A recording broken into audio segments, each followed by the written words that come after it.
என் இனிய நல்வுறவின் உறவுகளே, நாம் இன்று 29/8/25 இருக்கின்றோம்.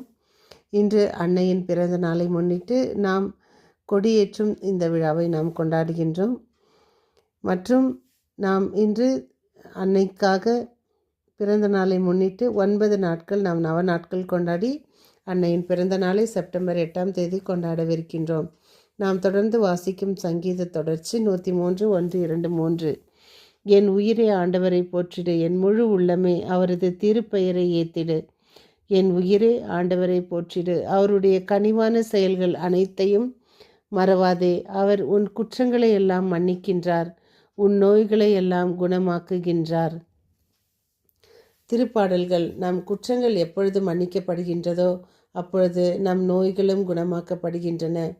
இது நிறைய நேரங்களில் நம்மளுடைய விண்ணப்பங்கள் நமக்கு கேட்காமல் இருக்கலாம், நம்மளுடைய தேவைகள் நமக்கு நிறைவேறாமல் இருக்கலாம்.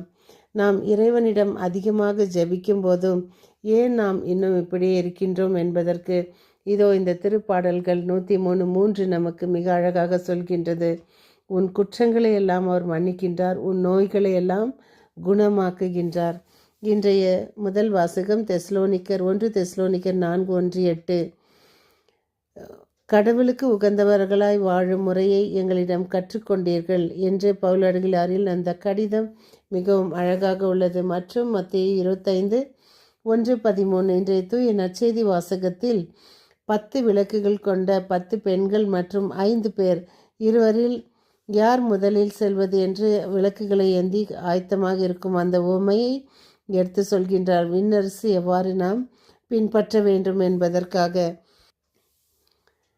திருமுழுக்கு யோவானின் பாடுகள் மற்றும் தூய்மையோடும் நேர்மையோடும் அச்சமின்றி தலையே போனாலும் தாழ்வில்லை, என் நேர்மையும் துணிவும் போகாது என்று வாழ்ந்த திருமுழுக்கு யோவானுக்காக இன்று இறைவனை போற்றுவோம்.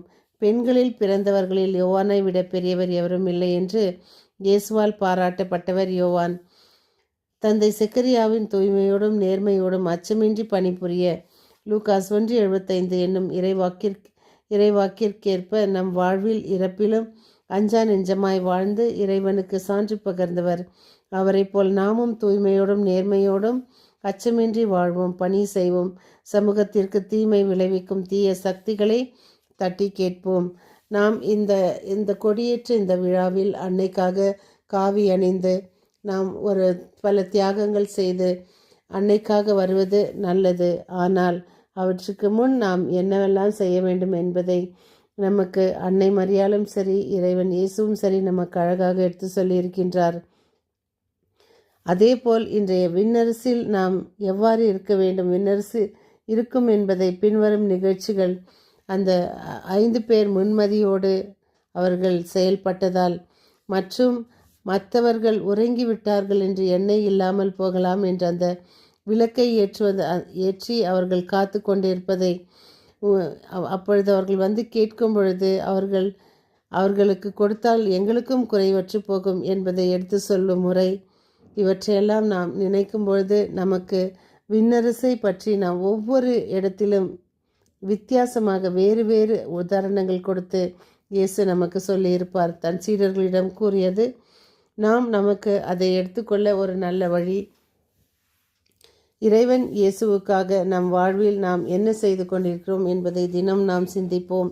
ஒவ்வொரு நாளும் நமக்குள் தட்டி கேட்கப்படாத சில தண்டனைகள், நாம் தீர்க்க முடியாத சில பாவங்கள், விலையேறப்பட்ட நமது மதிப்பு மதியீடுகள் மற்றும் நம்மை தாழ்வாக எடை போட்டு நம்மை கீழ்த்தரமாக நினைக்கும் மனிதர்கள், இவர்களில் நாம் எந்த பகுதியில் நாம் இருக்கின்றோம்? நம்மை தாழ்த்தி இறைவனுக்கு நம்மை அர்ப்பணித்து இதோ நாம் தொடங்கவிருக்கும் இந்த நவநாட்களில் நாம் எதை காணிக்கையாக்குவோம், எதை அர்ப்பணிப்போம்? அன்னை மரியாக்கு நாம் ஜெபமாலை ஜெபிப்பது மட்டும் அல்லாமல் அந்த விண்ணரசின் அந்த வாயிலை எதிர்நோக்கி இருக்கும் 10 பேரை விட அந்த 5 பேர் முன்மதி உடையவர்கள் என்பதை நாம் நள்ளிரவில் உறங்கா வண்ணம் அவர்கள் காத்திருந்தது போல நாமும் இறைவனுக்காக காத்திருப்போம். நம் பாவங்களை மன்னிக்கும் இறைவன், நம் தேவையை சந்திக்கும் இறைவன், நம்மை நோய்களை குணமாக்கும் இறைவன், நம்மை சேற்றிலிருந்து கை தூக்கி எழுப்பிய இறைவன், மற்றும் ஒவ்வொரு நாளும் நம்மை அதிகாலை நேரம் தட்டி எழுப்பி புதுக்கிருபை தந்து நம்மை வாழ வைத்து கொண்டு வருகின்ற அன்பு இறைவன் இவற்றை எல்லாம் நமக்கு கொடுத்து நாம் அவருக்கு என்ன திருப்பி கொடுக்க போகிறோம் என்பதை நாம் சிந்திப்போம். அன்பிறைவா, இதோ எங்களில் இருக்கும் எல்லா பாவங்களையும் மன்னித்து எங்களை தூய்மையாக்கி உமது சித்தத்தின்படி எங்களுக்கு வாழ வழித்தாரும். நாங்கள் செய்திருக்கும் அனைத்து பாவங்களையும் மன்னித்து எங்களுக்கு நல்ல ஒரு விடுதலையான வாழ்வை தருவீர் என்று நம்பி ஜெபிக்கிறோம். மீண்டும் சந்திக்கும் வரை உங்கள் அன்பு தோழி